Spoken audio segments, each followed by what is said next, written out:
wallahi tallahi ya faɗi gaskiya, abin da ya faɗa gaskiya ne. Da a ce tintini tun shekara 17 haka kuka fito kuna iyu kuna faɗa, wallahi da yanzu Najeriya ba haka take ciki ba. Bari ku ji abin da wannan bawan Allah yake faɗa, kuma wallahi abin da ya faɗa gaskiya ne. We know who these bandits are. We know where they are.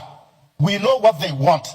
What is left for us to conclude? If we are going to do negotiation, do it and finish it. If we are going to fight, we'll fight it to the finish. What is the big deal? We know everything. Why are we covering? Why are we covering all these things? And I want to align myself with distinguished Senator Abaribe.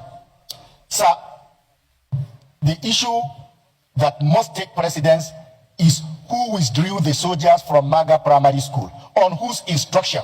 The world want to know, Nigerians want to know, we that is particularly affected, we want to know, sir. Because if we don't get to the bottom of this incident will be repeating itself.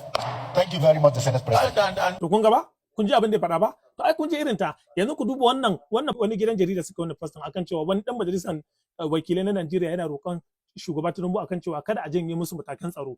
'Yan sanda da suke bibiyan su a baya, saboda idan an janye su to akwai matsala, komai zai iya faruwa da su. To kaga irin wannan tintin da muke kira cewa a zo ai kaza, a zo ai kaza, kun yi da duk wani abin ba za a yi shi ba. Yanzu aka ba da shi ni ko Ahmed Bola Tinubu ya ce ina ya riga ya yanke hukunci, kuma hukunci ya yanke. Yanzu haka ma a cikin wasu manya a Najeriya an kwashe 'yan sanda da ke bin su a baya. To irin abin da ake gudu, kuma ga ƙasa yanzu ba zaman lafiya, sace-sace, kashe-kashe,